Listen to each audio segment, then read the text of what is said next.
Hello, everybody. Today we are going to be doing an MFA portfolio critique on a 3D portfolio by Anam Rani.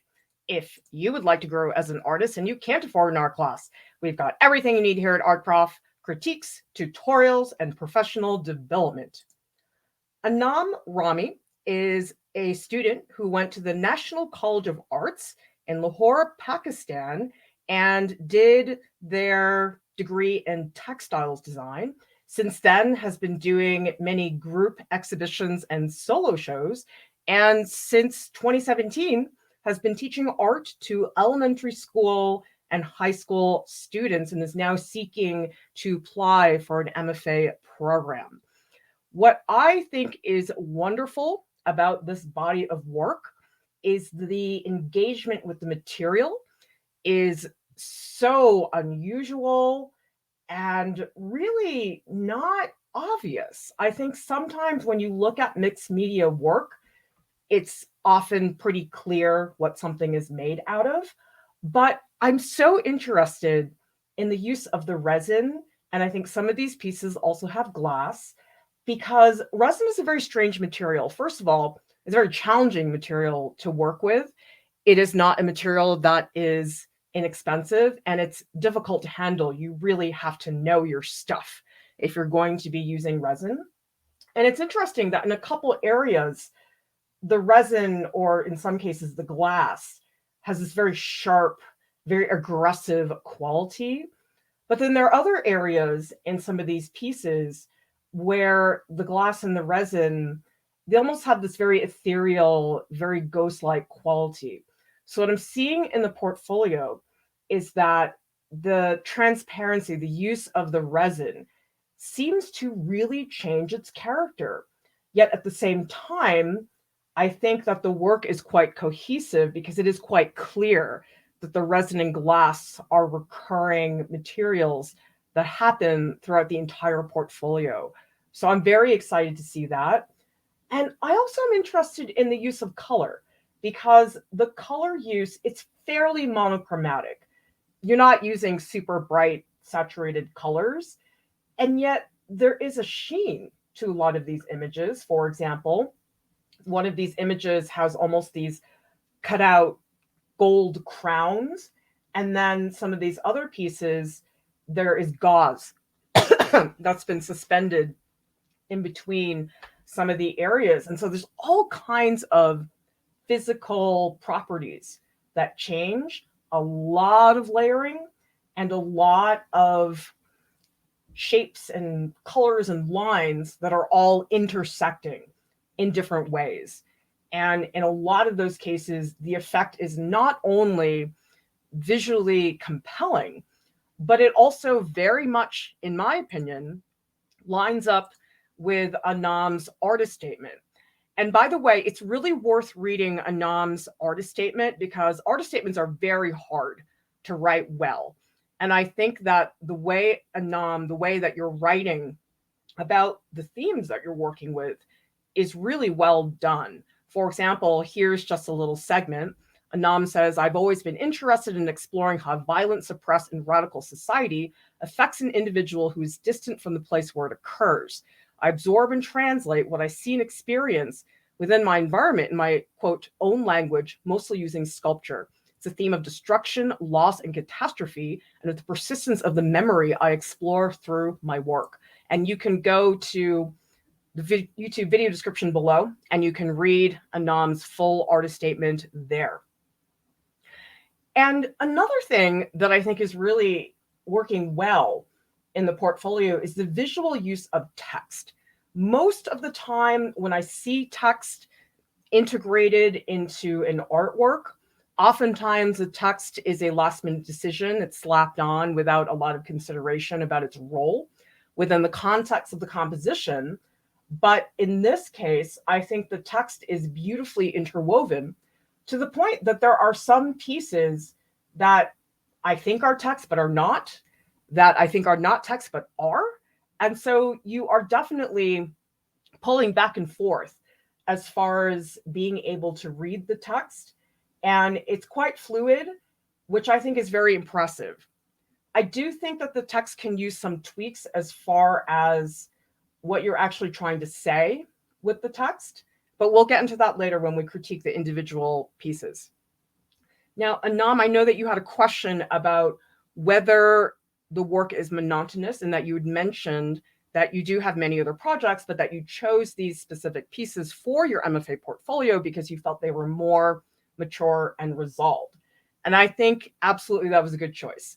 I haven't seen the other projects that you're referencing, so I can't give a 100% accurate answer here. But in my opinion, this work is not monotonous. I definitely see correlations between these pieces. They certainly feel related as a cohesive body of work. But at the same time, though, I do not get bored. Every single piece has something new to offer.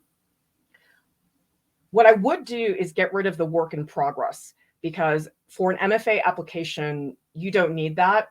Lots of undergraduate art school portfolios for a BFA degree do like to see, for example, a sketchbook spread, but I would say at the MFA level, you don't need to do that. I am wondering about the longer piece that has the 4 images that are grouped together.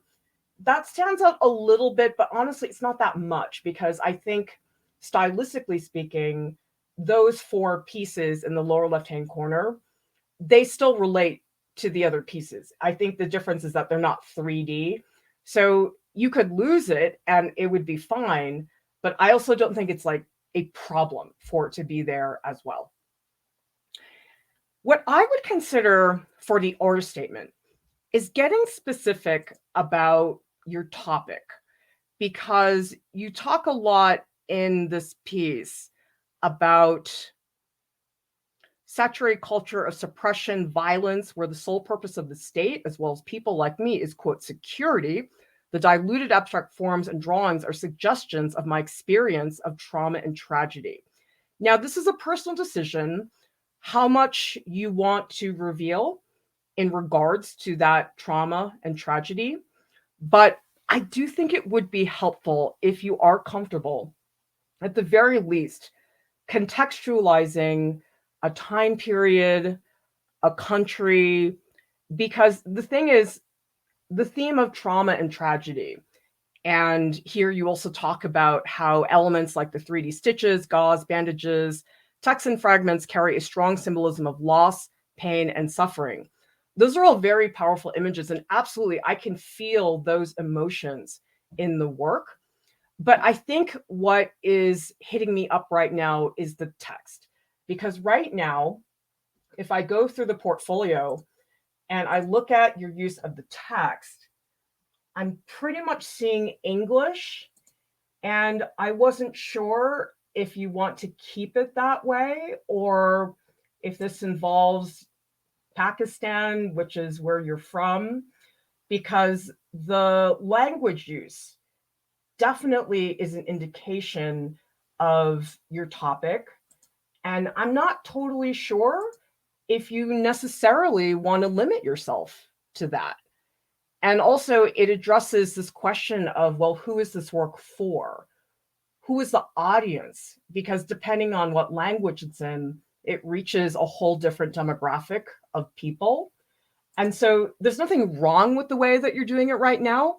I think I would just consider whether that truly is representing what you want to talk about, because I do think there's a way to contextualize these themes that you're talking about without having to get too personal and specific.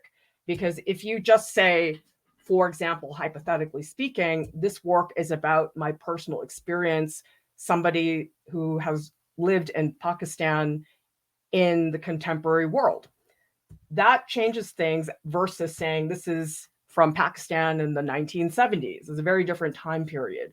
So I might just think about that from your artist statement point of view, because it may give just a little bit of specificity without perhaps revealing too much. I mean, it's a personal decision. That's up to you, how you would like to frame that. But I think that might be something you think about.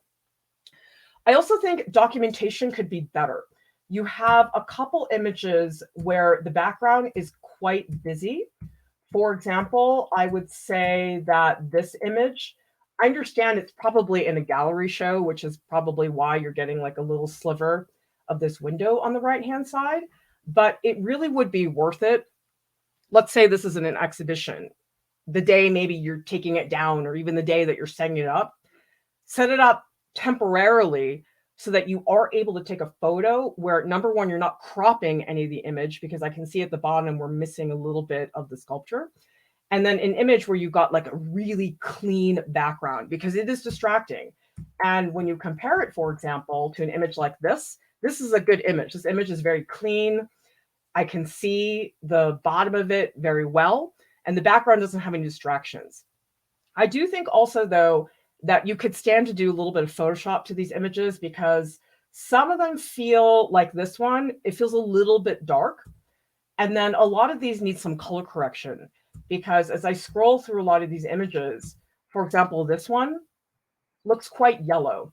And it's tricky because sometimes you're in a gallery situation, you don't have a lot of control over the lighting situation.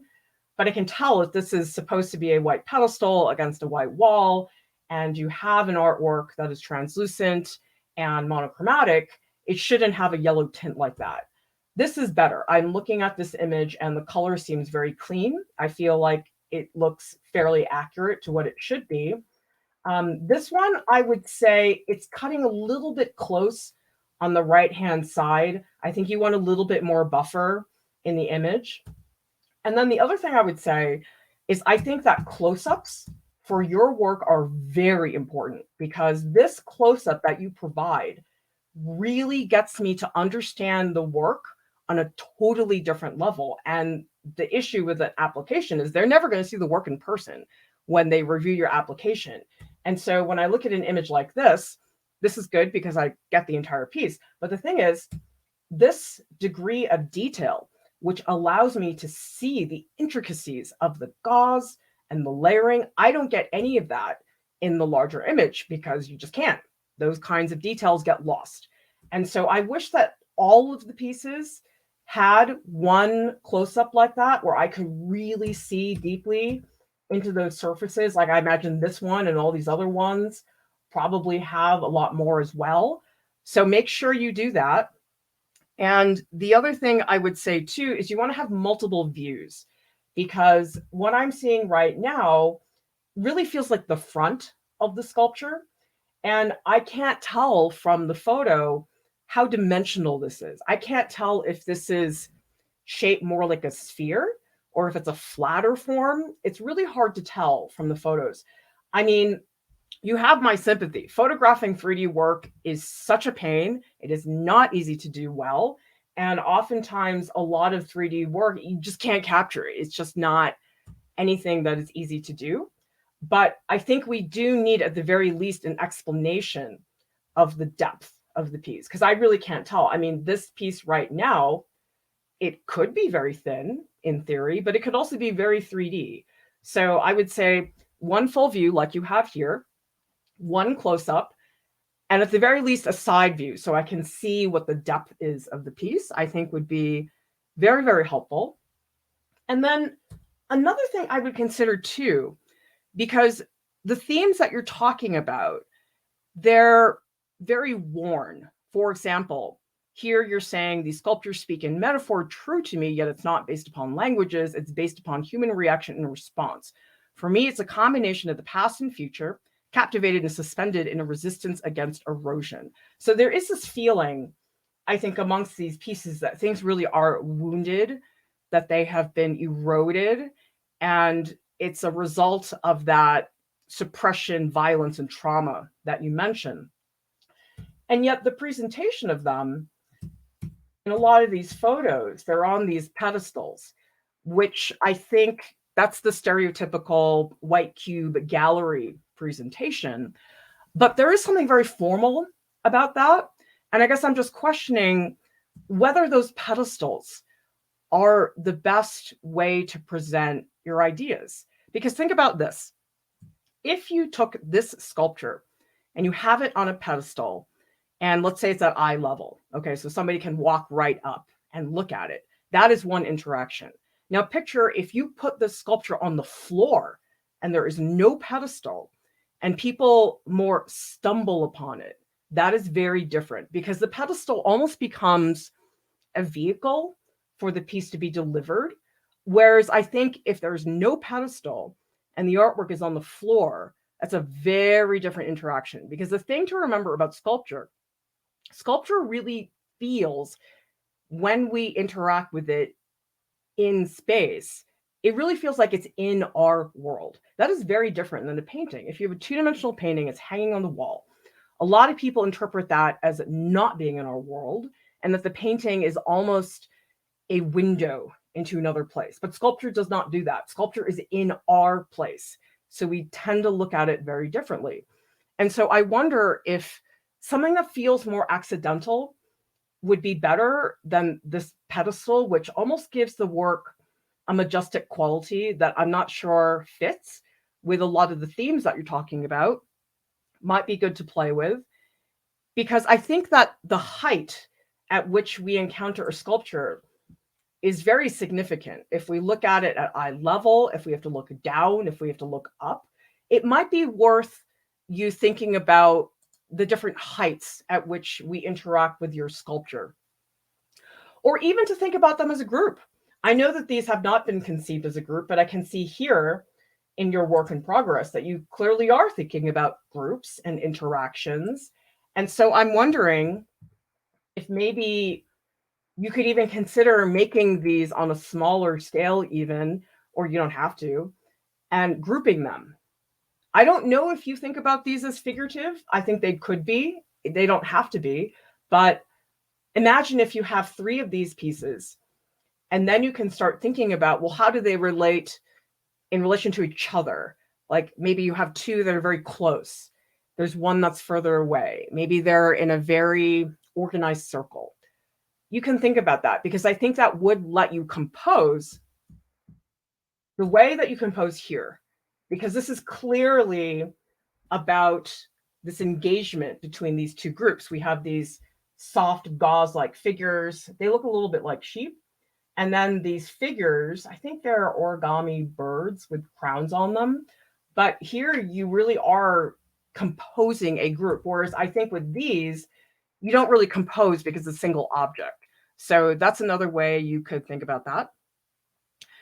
And I would also really start to think about negative space, because what you're doing in this work in progress is, because you're composing, we do think about the space in between things. So for example, these gauze-like forms, they're very tight. They're very close together.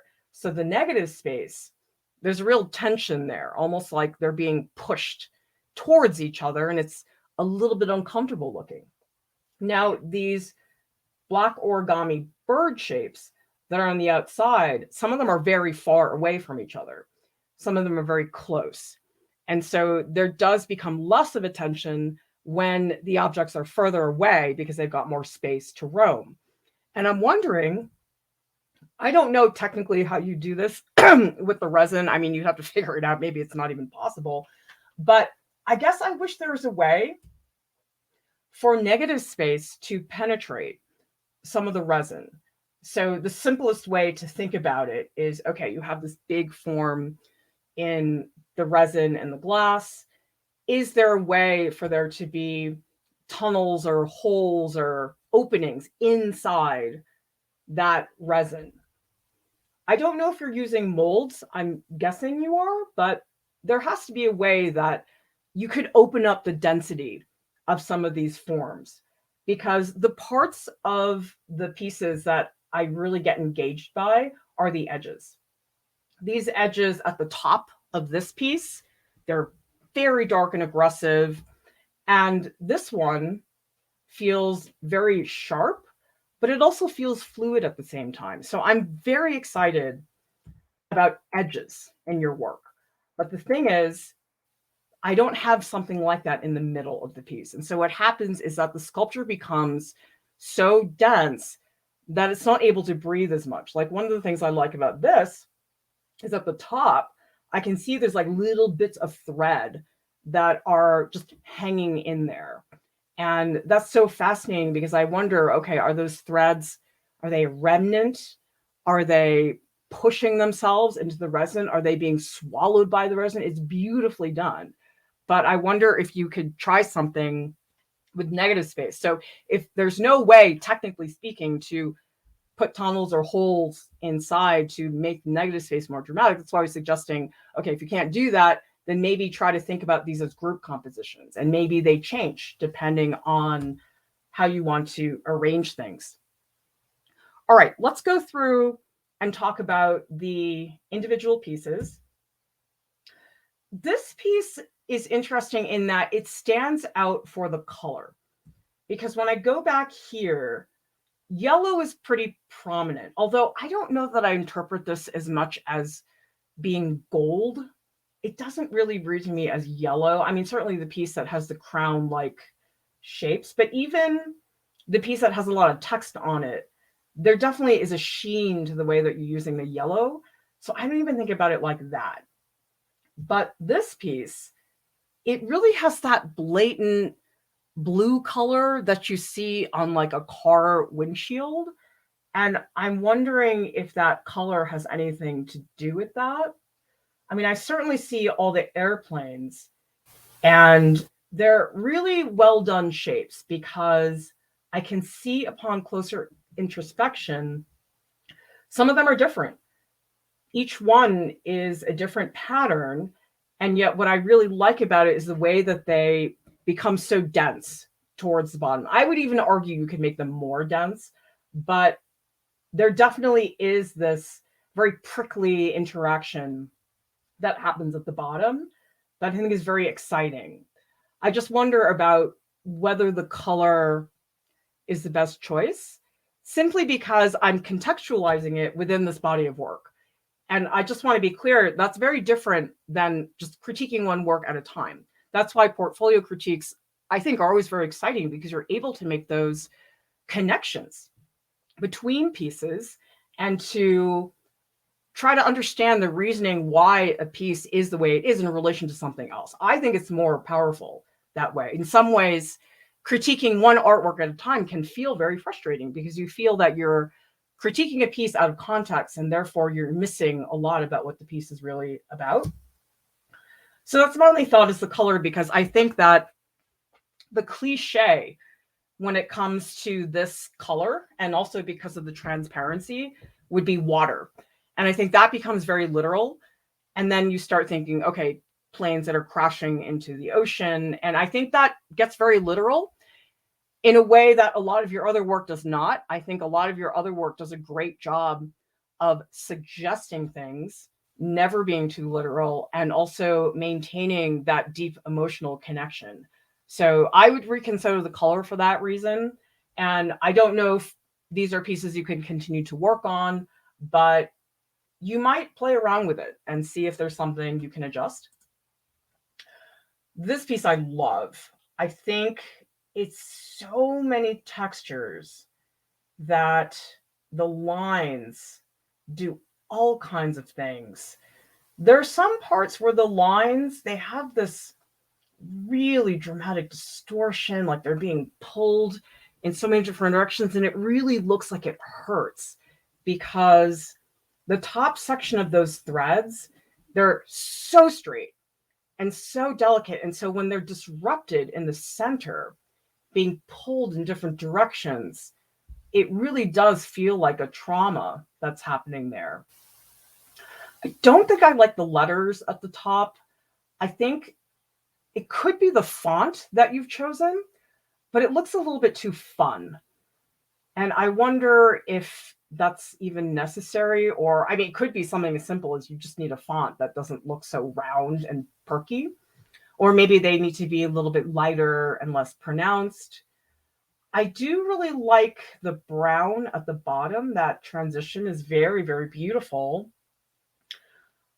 I think I would get rid of the text. I think the text is getting in the way, because at first I was thinking, well, maybe if we cut back on the planes, that would help, but I don't think so. I think I like the planes grounding the piece, and also just as continuing the theme from the last sculpture, I think it's the text. And I actually say you could have more of those threads at the top that are trailing off. I don't think you want it so long that it risks looking like hair, but perhaps there's a way to make those more visible. make them stick up more. I'm not sure, but I love that moment. I think that's beautifully done. All right, so these are screen prints, inks, gauze, silver leaf on tin sheet. Yeah, I would say the text here, I think, becomes a really big distraction because it's the only text that I've seen so far that I can clearly read. Like this says drone kills, negative attitude, deadliest day. In this previous piece, the text is so jumbled that I don't even try to read it, which honestly is a good thing because oftentimes text is super distracting and it keeps people from really understanding the rest of it. I guess I can see that these are good experiments, but I think from a printmaking point of view, they do look a lot like printmaking experiments that I'm seeing people using because in printmaking, there's so many techniques where you can play with textures. Like you can press textures into a jelly plate. You can do it with soft ground and intaglio. And I feel like the gauze on the left image and the right image, it looks like gauze. And I think what I like about your engagement with the gauze and some of these other areas, like in this image, the gauze has a motion to it. And I can't really tell where the gauze begins or ends. It sort of dissolves into the resin. But when I come here, it's like really clear the boundaries of where the gauze begins and ends. And so there's a flatness there that I don't think is working for you right now. And then you also have these recognizable images. Like here, I can see there's this bird image. You also have this face. I'm guessing this might be hair. I could be wrong. But I think these are good experiences. They might be more an accessory to your sculpture work. I would say if you do want to include your printmaking work, I would have at least one or two more pieces because it does stand out as being the only screen print in the portfolio. So it doesn't mean stop doing it, but just try to contextualize within your portfolio what is the role of the screen printing? Because a lot of people do that. There are a lot of painters, their primary practice is in painting, but sometimes printmaking is an accessory to that. So I just would make a decision. Do you want this to really be present? Or maybe you don't need it at all. I don't think you do necessarily. I think the sculpture work is a lot stronger. So I wouldn't stress about it. But again, if it's something you're really excited about and maybe you're just getting started, it is worth pursuing, I think. This piece, I think, does a really great job with the text. And some of my favorite parts are these like little trails that are happening towards the bottom because some of those areas, it's like you think it's text, but it's not, or you think it's a trail, but it's text. And so there's real back and forth where you're not quite sure where everything is. I love the gold leaf. I think that's a wonderful solution because I think a lot of the texture of the gold leaf, it does remind us a lot of ancient civilizations. If you think about ruins, things are never clean, never smooth when it comes to ruins. And there is this feeling with the way you've laid out the gold leaf in the epoxy that the gold leaf is disintegrating, that is falling apart, that it has this fragility that happens that you talk about in your artist statement. So this piece I think is beautifully done. And I think it's interesting, the font in this text, it's the same as this one where I mentioned that the text felt a little bit too playful. And yet here it doesn't have that effect. And I suspect it's because there's little text that's like really dense that's obscuring some of that font. And so it just could be that maybe in this image, they just stick out too much. And maybe that's why they have that effect. This is one of my favorite pieces in the portfolio. I think because when I look at the shapes in there, they really have the ability to be interpreted as anything, but it's clear, I think, looking at the close-up, that things are worn, they don't quite work, and yet I can interpret those shapes in any different way. And they also have a very ambiguous sense of scale. I can't tell if those are meant to feel like architectural structures, or maybe it's even a pipe that somebody could hold in their hand. I mean, I know the actual sculpture is 9 inches, but I think the shapes that you have in there, they could easily transform into something else. And also just value wise, this piece has a really big range. I feel like these other ones, they tend to be on the grayer range of things. And this one with these like deep, dark, massive areas, I really like how rich those are. And so I wonder if that's something you could experiment with more deliberately. I mean, it could even be a piece that's like almost all black with just little hints of highlight. Because when I look at your portfolio, most of the resin pieces are pretty much clear. And you might play with resin that's black, that's really, really dark. And that could lead you in a different place as well. It's almost like the equivalent of somebody who normally draws on white paper with a black pencil, switching it up so that you have a black sheet of paper and drawing on it with a white pencil. That might switch the possibilities there a lot more. And then this piece, it's a little hard to see in the photo, but I like these little strips that are at the top. It's a little hard to tell how much they stick out. I see a little bit over here as well. I mean, this is where it's so frustrating inherently to look at 3D work in a digital image, but that's the nature of applying. I want more of that though, because I love the play inside this piece. This piece really feels like it has internal organs or something. And those little stripes at the top, this text that's sticking out, it's a wonderful moment, but there's not enough of it. And I would rather it either not be there at all or that you really pump that up quite a bit. So I would consider that as well, because this piece does have a very lyrical gesture to it. It feels like it's going up. For example, this piece is not. This piece is very stable. Like it definitely has its feet planted on the ground. This one, not so much. This one feels more like it's choreographed, like it's about to leap. So that's another thing you might think about in some of these resin forms. Does this form have a gesture? And I know your work is not figurative, but I think sometimes you can think about it in that way, the same way a person would have a gesture. How does this form and my resin, how does that have a gesture? Because this one too also feels very firmly planted on the ground.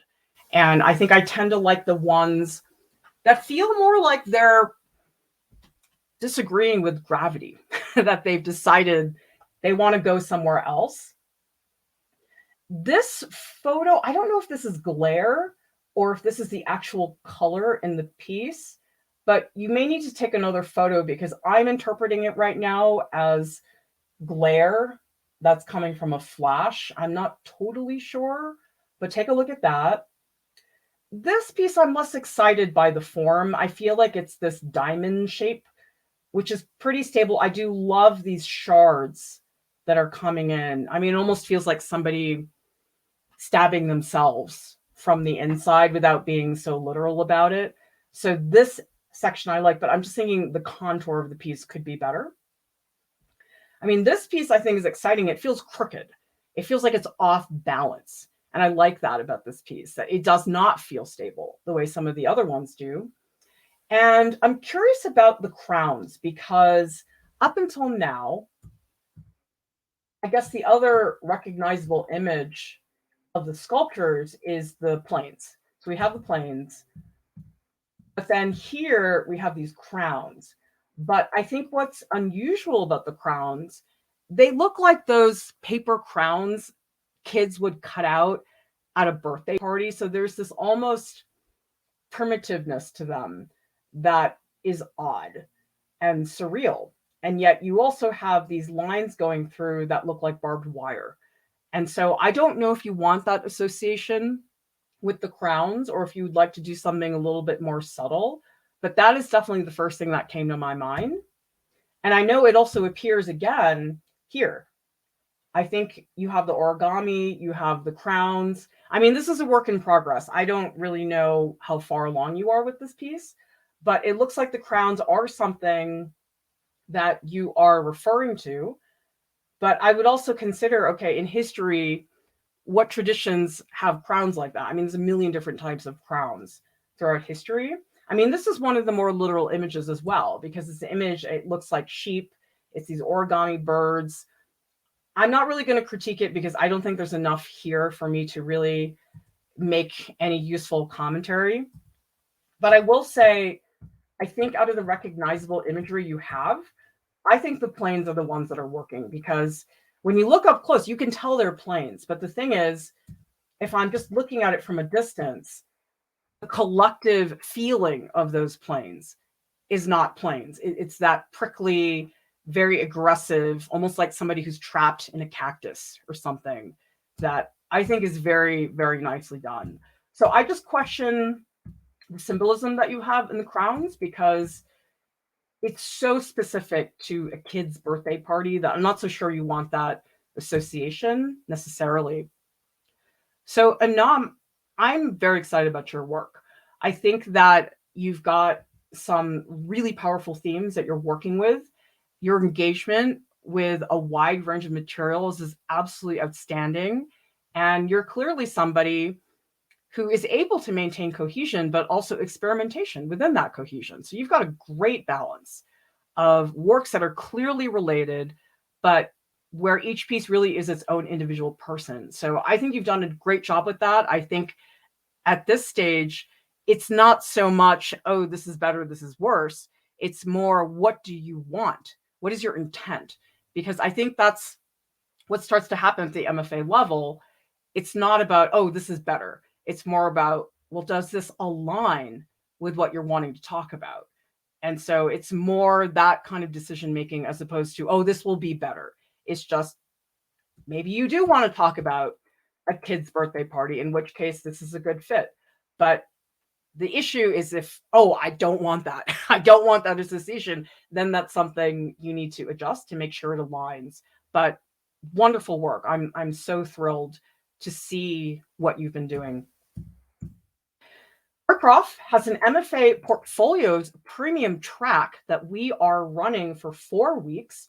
And this is your opportunity to work with close guidance and prompt support from myself and Lauren. I'll tell you, I wish we had this. When I applied to an MFA, I really could have used the help, because a lot of people really are totally on their own and it's very hard to get help.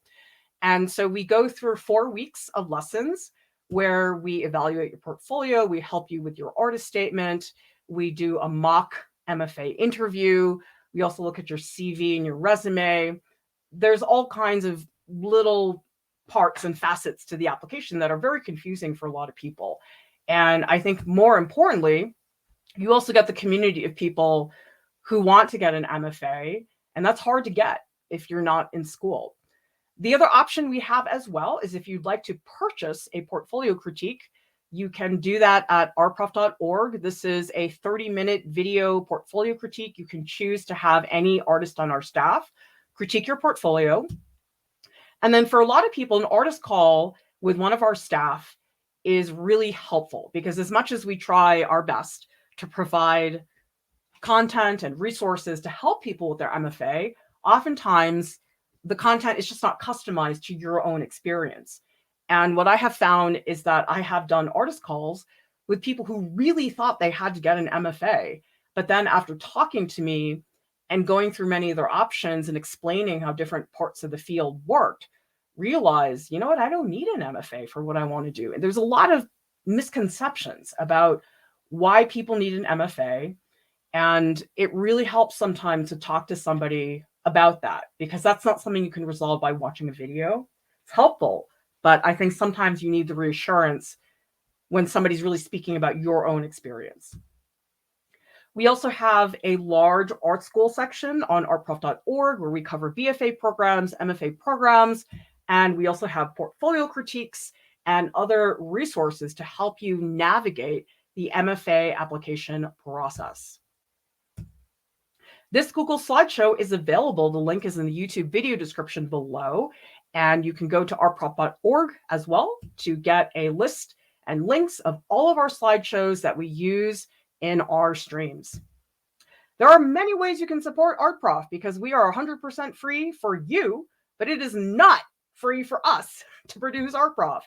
You can purchase original artwork on our Etsy page. A lot of that artwork is artwork we create live here on YouTube. You can also buy some Art Prof merch because we need that and help from our top Patreon supporters. You are the ones that make it possible for us to be here. If we didn't have these Patreon supporters, we wouldn't be here anymore. So keep it in mind. And we give rewards to Patreon supporters, lots of perks, private channels in the Discord. It's really fun. So consider becoming a Patreon supporter. Art Prof is a podcast. It's available on Spotify and also on iTunes. And remember to subscribe to our channel, like this video, leave us a comment. Thank you so much for watching. We will see you next time. Bye.